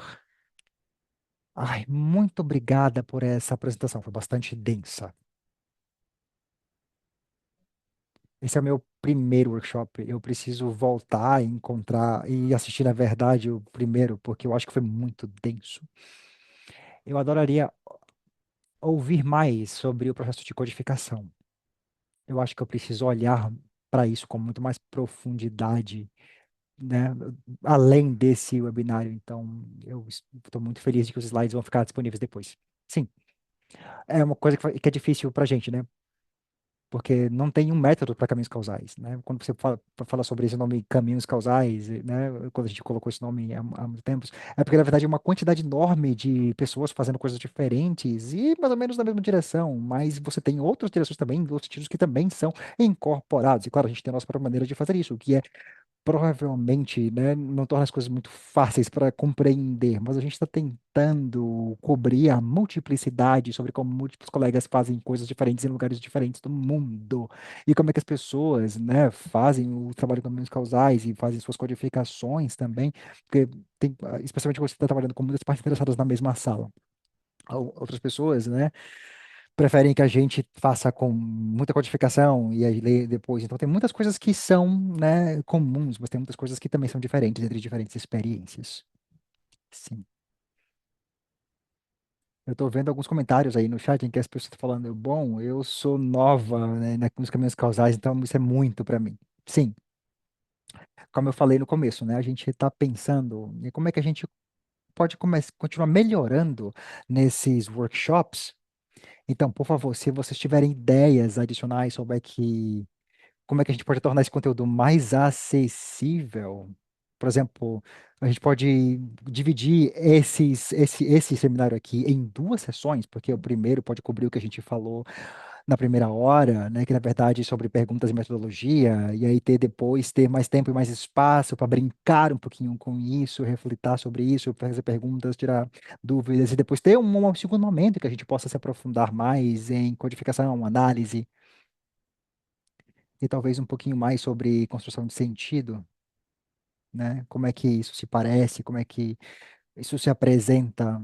Eu, enfim, eu vejo um coração subindo aqui, eu vejo as pessoas concordando, né, balançando a cabeça à medida que eu digo isso, mas eu acho que é isso aí. Quando a gente está sendo apresentado novas metodologias, é isso, né? A gente quer aprender também de outros espaços que existem. Então, fiquem à vontade para compartilhar isso. Então, obrigada.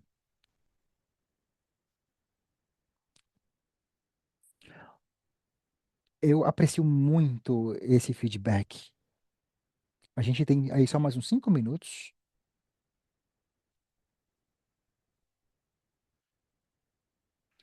E eu só gostaria fazer uma coisinha aqui para a gente conseguir concluir, porque muitas das pessoas aqui são novos, né? Em termos de, mas praticamente novas, eu dizia. Mas praticamente, né? Morgan, eu aprecio muito isso que você disse, como é que a gente, como é que conecta isso com a nossa própria prática e pensar disso de uma outra maneira. Eu acho que, na verdade, é uma transição muito bonita.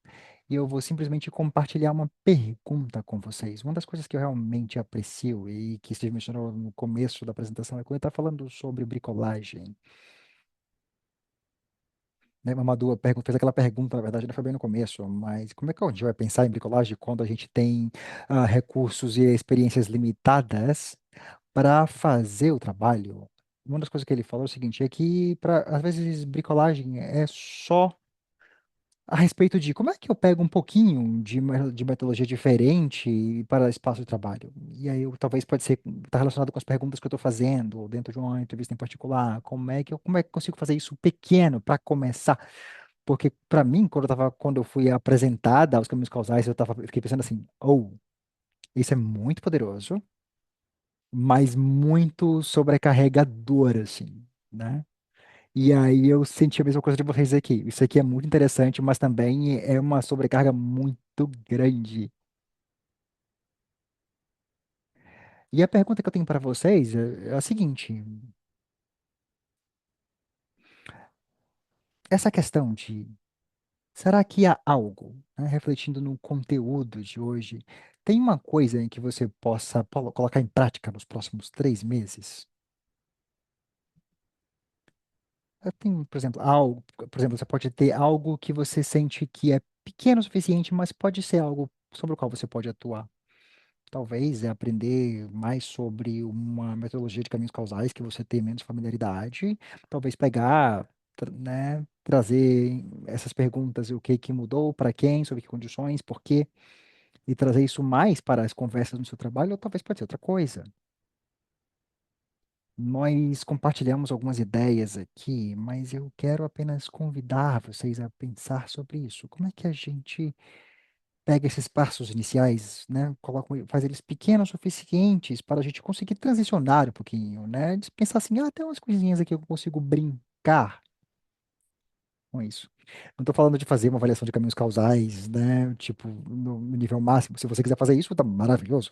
Mas talvez pensar em trazer sobre esse pensamento, esse raciocínio causal para dentro do seu trabalho. Se você quiser compartilhar isso dentro aí no chat, nós adoraríamos ler.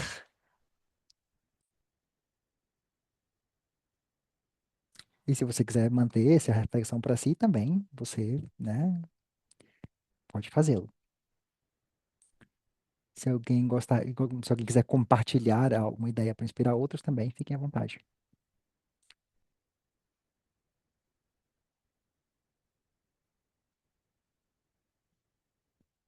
Então, esse foi o nosso primeiro passo, né? Alguém se sentiu aí, né, convidada para convidado a compartilhar algo? Eu tô vendo que o chat está aqui bombando, né? Alguém falou, Carrie, muito obrigada por isso, adorei o que você escreveu. Você quer compartilhar isso? Você prefere que eu leia? O que que você prefere? Não, eu fico feliz em eu mesmo falar. Bom, estamos olhando aqui para o fenômeno da colaboração. Então, a gente só fez um conjunto de entrevistas, um primeiro conjunto de 8 entrevistas, tentando entender os caminhos para a colaboração que apoia colaboradores dentro do sistema de cuidado infantil. E eu estou muito animada para praticar algumas das estratégias sugeridas hoje. E também olhar para algumas das rubricas para saber se a gente consegue incorporar algumas delas nos nossos julgamentos avaliativos. Adorei. Ah. Bom, eu não estaria fazendo um bom trabalho se eu não dissesse onde vocês podem encontrar mais informações, né? Então, perdão por esse fim tão condensado, né? Então, para todo mundo que está aí compartilhando no chat, gostaríamos de dar os nossos aplausos, mas também é importante compartilhar onde a gente pode encontrar mais informações. Lembrem, gente, que a gente tem 9 de junho, June Flora, going to talk about, vamos falar sobre rigor, sobre valores, sobre caminhos causais. A próxima ação vai ter mais espaço, então, por favor, fiquem à vontade para se inscrever. Há recursos para apoiar a sua compreensão, né? Aí no site bettervaluation.com, né, ou também você tem também o estudo de caso, que também está no site dos Caminhos Causais. Se você tiver interesse em aprender juntos com mais aporte, a gente tem, né, a iniciativa Causal Pathways, que tem esse processo chamado Brain Trust. O Steve e eu já participamos dele. É um local onde você pode chegar com uma série de perguntas e você tem 3 perguntas que são praticantes experientes que vão ter tempo de dar sugestões, conselhos, né? E cada delas é treinada de maneira diferente. Você vai ter uma diversidade de opções para ter suas perguntas respondidas. Então, esses aqui são alguns recursos da iniciativa Causal Pathways. Aqui você tem, né, o link aqui para o Better Evaluations e tem o Coffee Break com Steve. Se você achar que ainda é pouco, você também pode estudar, por exemplo, sobre como é que a utilização da IA está fazendo as suas análises mais robustas, né? Trazer IA para essa conversa, como é que a gente pode utilizar isso de maneira ética e efetiva, para se certificar de que a IA não está criando coisas que não existem, não é? Mas a gente vê também excelentes exemplos, como é que a IA ajuda as pessoas a ver dados que talvez elas não estejam percebendo. Então a gente tem um código QR, e obviamente você pode se registrar aí para as sessões de coffee break da iniciativa Causal Pathways. E por último, mas não menos importante, muito obrigada. A gente sabe que 2 horas é bastante tempo. Apreciamos muito sua presença, sua contribuição para essa sessão, o feedback que vocês deram, né, no chat, verbalmente. E a gente tem, né, vai ter o prazer aí de receber o feedback de vocês para um treinamento número 2. Então, tenha um excelente resto do seu dia e esperamos que continuamos todos a explorar os caminhos causais juntas e juntos.